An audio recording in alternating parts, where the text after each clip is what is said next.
In the near future, sea levels are rising due to rapid climate change and humanity decides to move into space. They build shelters between the orbital planes of the Earth and the Moon and spend decades relocating most civilians there. After humanity stabilizes, Shelters 8, 12, and 13 declare themselves the Adrian Republic and begin attacking the other shelters, starting decades of war with the Allied forces. Now the humans left on Earth have to build ammunition and parts for the robots used in this war.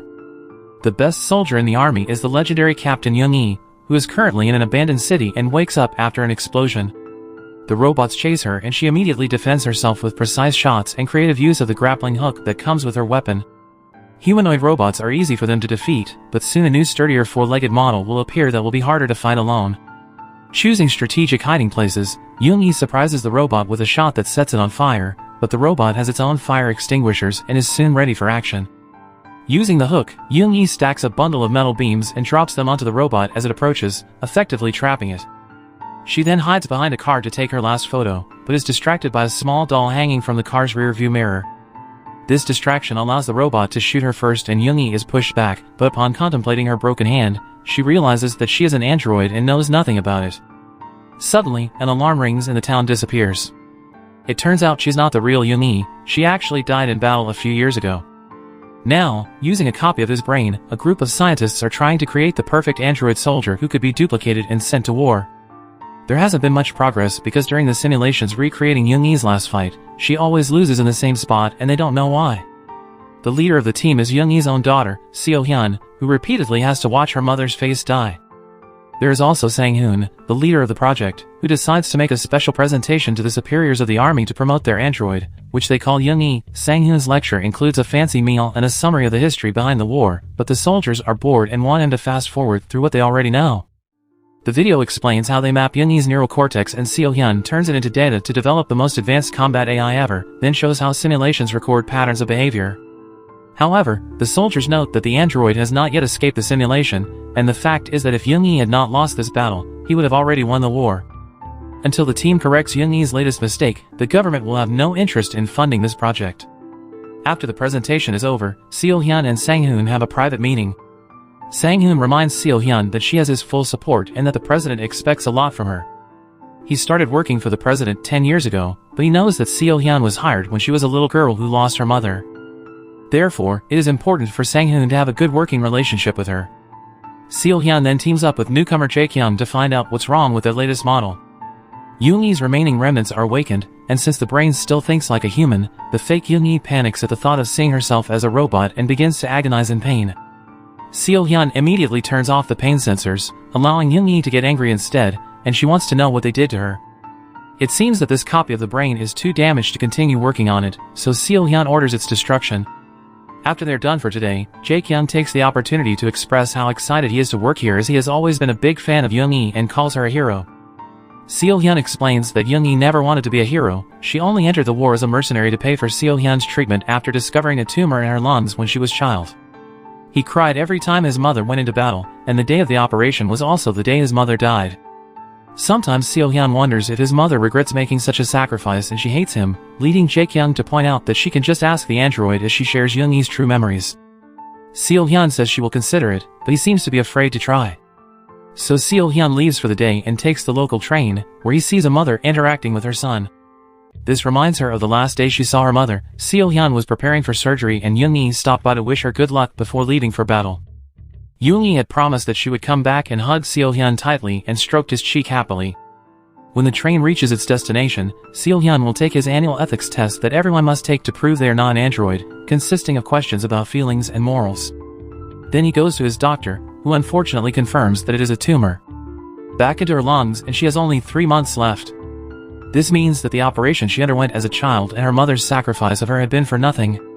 The doctor points out that her best course of action would be to copy her brain right away and transfer it to a prosthetic body, as laws protect people who do this these days. However, they only protect people who do it with Type A, which is incredibly expensive. There is also Type B, which costs less but loses rights such as marriage, freedom of movement and adoption, and the government is demanding compliance so that she gives them access to her brain data. Or he might choose Type C, who doesn't treat people like people at all, relinquishes ownership of brain data, allowing certified companies to assume ownership. This means that they make thousands of clones and the person using this option is no longer an individual, but at least the prosthesis is. Seo-hyun promises she'll think about it and let the doctor handle it since he's also an android. As Seo-hyun walks out of the building, she recalls the day the company bosses came to her house and asked her grandmother to sign the deal, which would allow them to use the brain in return. Of jung-E on androids. Education. They also gifted Seo-hyun a jung-E figurine and promised that her mother would be a hero forever. But to this day, Seo-hyun isn't sure if it was the best decision. Seo-hyun ends her day by visiting her mother's comatose body, which is kept in a special chamber to keep the brain from rotting. The next day, Seo-hyun's team creates a new copy of the brain and prepares to test it in a new simulation. But first, Sang-hyun wants to do something else to try and get a new achievement, and orders the team to shoot the android in the leg before starting. When jung-E wakes up in the simulation, she is in great pain from her leg injury and it hurts Seo-hyun to see her mother in pain. Jung-E tries to fight the pain, but her will easily overwhelms her fight begins to come down. But as the enemy is about to kill her, a new area in her brain lights up and jung-E gets up to continue fighting, only managing to defeat the robot with her punches before being hit by another enemy. It's a pity that they have already lost this new brainchild, but Sang-hyun is excited about this development and is ready to show it at the top. The next day, the whole team leaves the labs and goes to headquarters, but the president is not available. Instead, they are greeted by the new head of the product development department, who continues to mock Sang-hyun and doesn't take him seriously. Sang-hyun is confused about the need for a product development department as there has never been one before, as the company only produces firearms, and he worries about the possibility that the development firearms is reduced, but his concerns are not heard by the unheard team. Replies sent.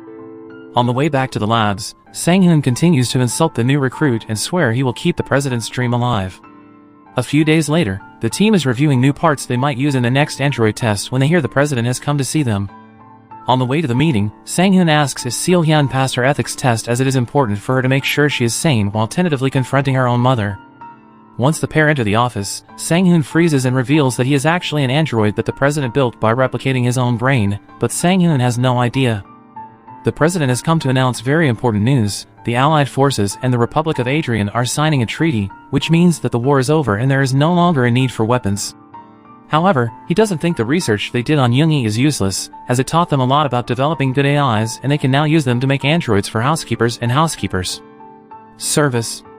The president confesses that his original plan was to transfer his real brain into Sang-hyun to gain immortality, but he ended up copying him instead because he didn't dare to live in a machine that never stops. Never would be a mistake. Seo-hyun doesn't care how bad it can be, she wants to pursue her mother's project, but the president denies her request. A few hours later, the team is back to work because the project must be properly completed before the objectives can be changed. Jung-E keeps dying in the same place and Sang-hyun gets angry because they can't reactivate this new area of the brain to isolate it, so he thinks it's time for some extreme ideas. Sang-hyun asks the team to activate the android and open her arm, leaving Seo-hyun to watch her suffer as the painful area of her brain reaches unbearable levels. However, the new brain areas still won't line up, and a frantic Sang-hyun tries to shoot the legs of the android next door to soothe the wound from the other day.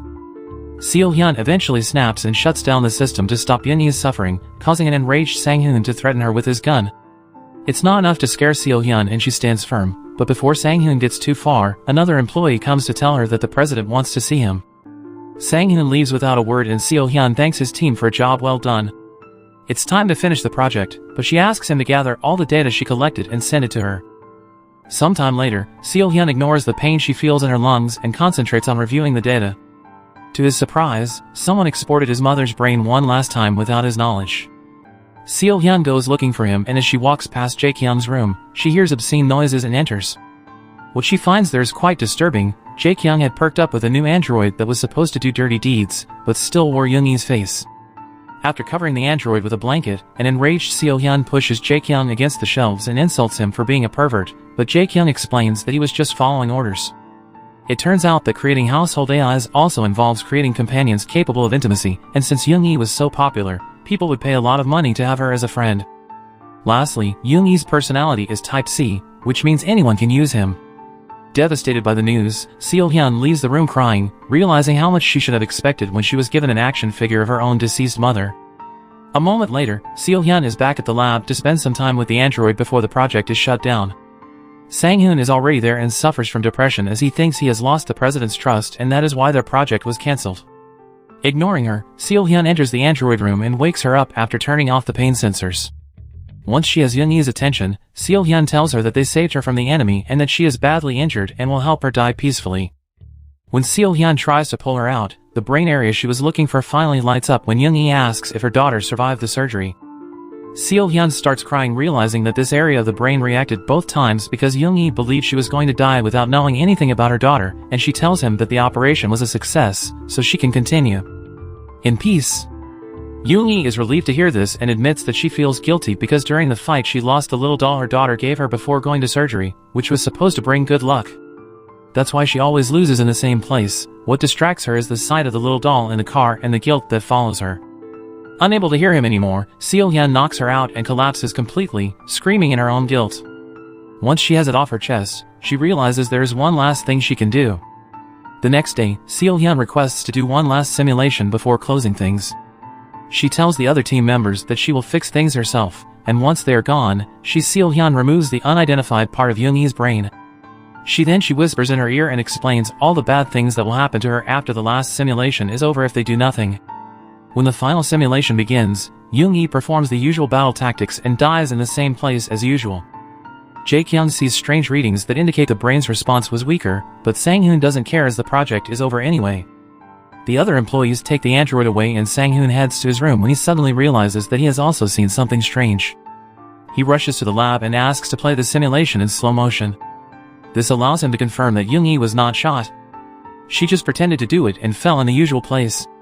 Sang-hoon immediately sets off the alarm and Jung-E responds by knocking out the employees who took her away. As everyone prepares for emergency response, Seo-hyun rushes back to the lab and erases all data from the original blueprint. Looking for an escape, Jung-E stumbles upon a room filled with dozens of robots that look like her. Before she can come to terms with this, Sang-hoon's security robot army finds her, resulting in a fierce fight. However, Jung-E is a legendary fighter for a reason and she easily defeats. A few minutes later, another wave of security bots arrives at the hangar and they order another android to take Seo-hyun away before shooting Jung-E. However, when they check the body, they find that Jung-E's body is empty.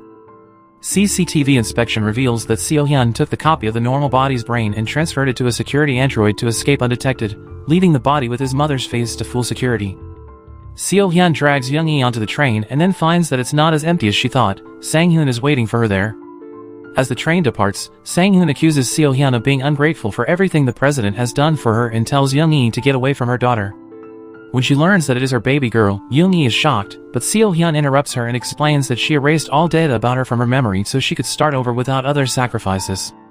As revenge for ruining the project, Sang-hoon shoots Seo-hyun in the shoulder. This caused Jung-E to attack him back, shooting him with his own gun.